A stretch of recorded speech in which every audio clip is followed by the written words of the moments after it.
বুদ্ধিজীবীরা দিক নির্দেশনা দিতে পারেন এটা ঠিক না। 2023 সালের 5ই অগস্ট বইটি বেরিয়েছে এবং 2014 সালের 5ই অগস্ট গণ অভ্যুত্থান হয়েছে। ফলে বুদ্ধিজীবিতা ছাড়া তরুণরা যদি ভাবে যে তারা বড় কোনো কিছু করবে, এটা ভুল ধারণা। যেহেতু তারা বুদ্ধিজীবিতাকে তারা খুব গুরুত্বপূর্ণ মনে করে নাই, তারা বুদ্ধিজীবিতার চিন্তাকে গুরুত্বপূর্ণ মনে করে নাই, সজীব এবং সক্রিয় চিন্তাকে গুরুত্বপূর্ণ মনে করেনি, ফলে তারা কিন্তু তাদের বিজয়ের ফসল তুলে দিয়েছে ওই চুপ্পুর হাতে।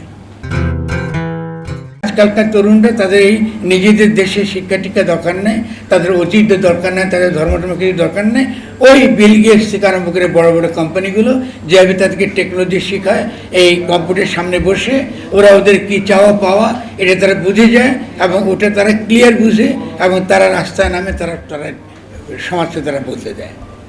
জিজেন কথাটা খেয়াল রাখেন।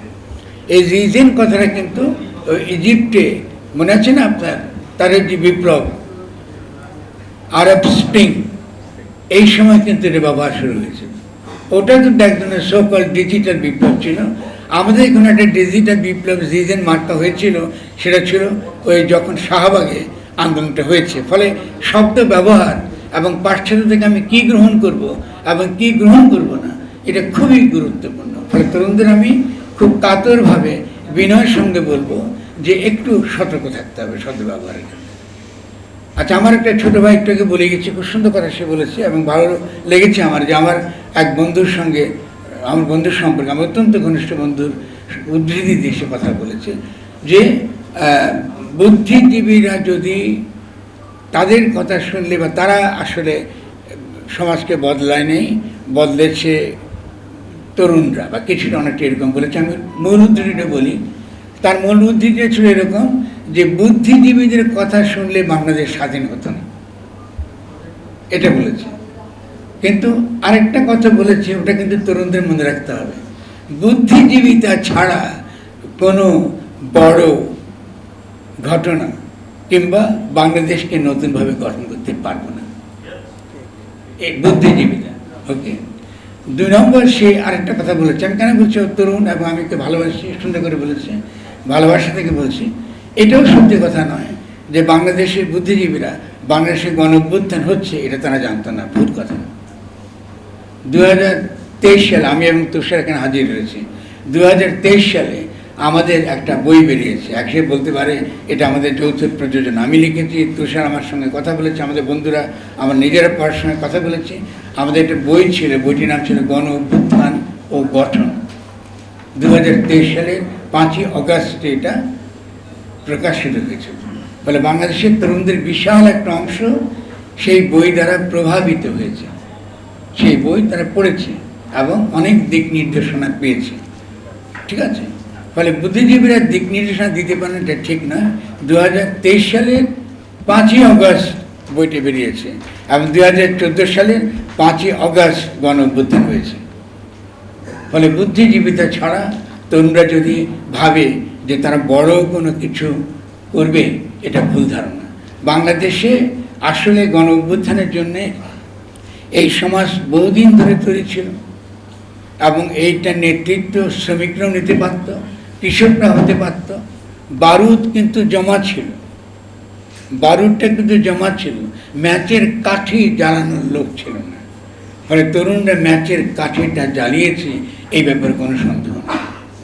কিন্তু ম্যাচের কাঠিটা জ্বালিয়ে যেহেতু তারা বুদ্ধিজীবিতাকে তারা খুব গুরুত্বপূর্ণ মনে করে নাই, তারা বুদ্ধিজীবিতার চিন্তাকে গুরুত্বপূর্ণ মনে করে নাই, সজীব এবং সক্রিয় চিন্তাকে গুরুত্বপূর্ণ মনে করেনি, ফলে তারা কিন্তু তাদের বিজয়ের ফসল তুলে দিয়েছে ওই চুপ্পুর হাতে।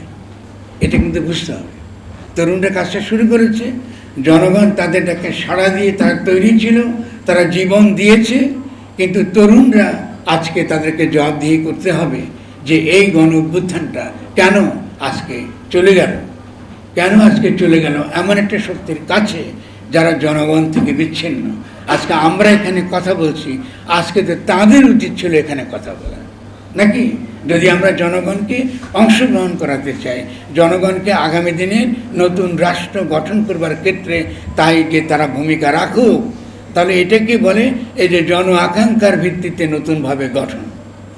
ভাষাটা গুরুত্বপূর্ণ। কেন গুরুত্বপূর্ণ বুঝিয়ে বলি। আকাঙ্ক্ষা, বাসনা, কামনা শব্দটা আমরা ব্যবহার করি ইহলৌকিক চাহিদার জন্য। এটা ঠিক আছে, ইহলৌকিক চাহিদা। আমাদের ইহলৌকিক অনেক চাহিদা আছে, কামনা, বাসনা, আকাঙ্ক্ষা খুব ভালো। কিন্তু যেটা আমরা খেয়াল করতে হবে, শব্দটা কিন্তু অভিপ্রায়। অভিপ্রায় শব্দটা এসছে উইল থেকে, জনগণের সামষ্টিক অভিপ্রায়। এটা আইনি শব্দ এবং এটা রাজনৈতিক সাহিত্যে এই শব্দটা ব্যবহার হয়। বাংলা আমরা এটাই অনুবাদ করি, কম বেশি বাংলাতে শব্দটা পরিচিত হয়েছে। আমাদের সংবিধানের মধ্যেও এই শব্দটাই আছে, জনগণের অভিপ্রায়ের পরম অভিব্যক্তি, এটা আমাদের সংবিধানে আছে। ফলে এই শব্দটা, এই যে শব্দবন্ধ, এটা অত্যন্ত গভীর। তার মানে জনগণের অভিপ্রায়ের পরম অভিব্যক্তি, এটাকেই গণতন্ত্র বলে।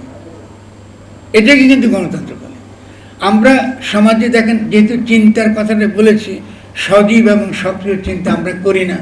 যেহেতু আমরা করি না, ফলে এই যে কথাটা জনগণের অভিপ্রায়ের পরম অভিব্যক্তি, এবং সেটা যখন জীবন্ত হাজির হয় গণ অভ্যুত্থানের মধ্য দিয়ে, এটাই কিন্তু রাষ্ট্র, এটাই কিন্তু জনগণ, এটাই কিন্তু জনগণের অভিপ্রায় বাস্তবে বর্তমান হওয়া।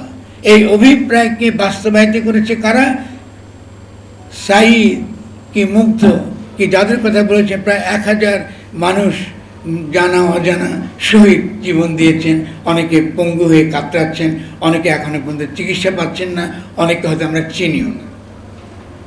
তাহলে এই যে জনগণ আসলো, সামনে হাজির হলো, নিজেকে বিলিয়ে দিয়ে সে একটা রাষ্ট্র কায়েম করতে চাইল, এবং সেই রাষ্ট্রটা গণ শব্দটা গণ, এখান থেকে গণতন্ত্র।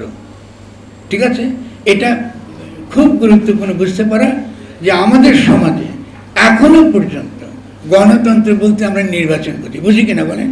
আমি এটাই বুঝি যে নির্বাচন হলো গণতন্ত্র। নির্বাচনের সঙ্গে গণতন্ত্রের কোনো সম্পর্ক নেই, কোনো সম্পর্ক নেই। আমি বলছি এটা কী কথা, আমরা একদিন শুনছি নির্বাচন, আর আপনি বলতেছেন গণতন্ত্র। না, সমস্যা নাই। কী জন্য? কারণ হলো গণতন্ত্র হলো রাষ্ট্রের একটা ধরন। আপনি বাড়িটা বানাবেন, বাড়ির রূপটা কেমন, এটাকে বলে গণতন্ত্র। বাড়িতে কি করে বাস করবেন, ওটা হলো নির্বাচন। যে বাড়ির এখন কে প্রধান হবে, কে চালাবে, কে বাজেট করবে, কে খাওয়া কিনবে, কে বিতরণ করবে, ঠিক আছে, কে শাসন করবে, এই যে নিয়ম ঠিক করা, এটাকে বলে সরকার। দেখতে পেয়েছেন আকাশ পাতাল তফাৎ। তাহলে বাড়ি ঠিক নেই আপনার, আপনি কি সরকার চাচ্ছেন, কৃষি সরকার চাচ্ছেন? সেই জন্য আমরা বারবার বলছি গঠন গঠন গঠন, কনস্টিটিউট করা, গঠন করা। তাহলে এই শব্দটা যদি আমরা স্পষ্ট না বুঝি এই ধারণাগুলো, তাহলে কিন্তু আমরা মারাত্মক রকম ভুল করব। ঠিক তরুণরা এই গণ অভ্যুত্থানে অভূতপূর্ব নেতৃত্ব দিয়েছে। আমি তাদেরকে প্রশংসা করেছি, আপনারা দেখেছেন, বিভিন্ন সময় প্রশংসা করেছি। কিন্তু যেহেতু এই যে তত্ত্বগত দিক, এই জানার দিকটার মধ্যে মারাত্মক রকম অভাব আছে, এই অভাবটা আজকে আমাদের একটা খুব বড় ধরনের বিপদের মধ্যে ঢুকে দিয়েছে। ঠিক আছে, ফলে আমি বলবো যে তরুণদেরকে আমাদেরকে অবশ্যই ভালোবাসতে হবে। তারাই কিন্তু আগামী দিনের দেশের নেতা, নেতৃত্ব। কিন্তু বুদ্ধিজীবিতার প্রতি নেতিবাচক ধারণা, আমি যেহেতু নিজেকে মনে করি সজীব এবং সক্রিয় বুদ্ধিজীবিতার চর্চাটা রাষ্ট্র গঠনের গোড়ায় থাকে। আমাদের ইচ্ছা, আকাঙ্ক্ষা, কামনা, বাসনাকে একটা অভিপ্রায় হিসেবে রূপ দেয় বুদ্ধি, আমাদের প্রজ্ঞা এটা রূপ দেয়। এটা যদি আমরা চর্চা না করি, সমাজে না থাকে, সে রাষ্ট্রে আপনি 1000 হাতুড়ি পিটিয়েও আপনি কি করবেন, আপনি গণতন্ত্র আনতে পারবেন। কারণ এটার সঙ্গে আমাদের অভিপ্রায়, যেখানে আমরা যারা হাজির আছি, নিজেকে জিজ্ঞাসা করেন এই ধারণাগুলো আপনার কাছে পরিষ্কার কিনা। যদি আপনি মনে করেন এই ধারণাগুলো আপনার কাছে পরিষ্কার না, তাহলে আপনি নিশ্চিত থাকতে পারেন আপনি যা পাইছেন, আপনি যা ওটাই আপনি পেয়েছেন। আপনি যা, আপনি তাই পেয়েছেন। যেমন প্রজা তেমনি কিন্তু রাজা। ফলে আগে কিন্তু বুদ্ধিজীবিতার ক্ষেত্রে, চিন্তার ক্ষেত্রে, ডিসকোর্সের ক্ষেত্রে, আলাপ আলোচনার ক্ষেত্রে আমাদেরকে একটা সামষ্টিক ইচ্ছা তৈরি করতে হবে, সামষ্টিক অভিপ্রায়। এটা ছিল সবচেয়ে আদর্শ জায়গা। এই ধরনের সভাগুলোকে আদর্শ জায়গা বলে, যেখানে সামষ্টিক অভিপ্রায় তৈরি করে সমাজ। বাইরে থেকে কমিশন করে হয় না। বাইরে থেকে যখনই কমিশনের সিদ্ধান্ত নিয়েছে, সেদিনই বোঝা গিয়েছে এই রাষ্ট্র আপনাদের হাত থেকে চলে গিয়েছে বহুদূরে। আর তরুণরা এটা ধরতে পারবে না। 2-3 জন তরুণ উপদেষ্টা হতে পারেন, কিন্তু তরুণরা এটাকে দৌড়াই আর ধরতে পারবেন না। এবং আপনারা এখন বিভক্ত তৈরি করবেন, নিজেদের মধ্যে ঝগড়া করবেন, একজন একজনের বিরুদ্ধে নিন্দা করবেন, আর পত্রিকা ছাপা হবে ত্রাণের টাকা কে কতটা মেরেছেন। আমি মনে করি তরুণদের কাছে আমাদের বিনয়ের সঙ্গে আবেদন, আপনারা বুদ্ধির জায়গায় ফিরে আসেন। যতটুকু বুদ্ধি আপনারা অর্জন করেছিলেন, আপনারা ততটুকু অর্জন করেছেন। এটাও ঠিক নয় যে বাংলাদেশের এই গণ অভ্যুত্থানে তরুণরা সব কিছু করেছে, এই অহংকারটুকু আপনাদেরকে ত্যাগ করতে হবে। কারণ তারা করেন নাই। তারা, বলেছি আমি, যে ম্যাচের দরকার ছিল, আগুনটা জ্বালাবার দরকার ছিল, অভিমুখটা ঠিক করার দরকার ছিল, আগুনটা জ্বালাবার দরকার ছিল। তারা সে ঐতিহাসিক, এই আগুন জ্বালাবার এই ঐতিহাসিক কাজটা কিন্তু তারা করেছেন। এটার জন্য সারা পৃথিবীর মানুষ আজকে তাদেরকে প্রশংসা করছে। কিন্তু ঠিক একইভাবে তারা যে রাষ্ট্রটা, তারা এই যে সরকারটা তারা আজকে আনলেন, তাদের জ্ঞানের অভাবের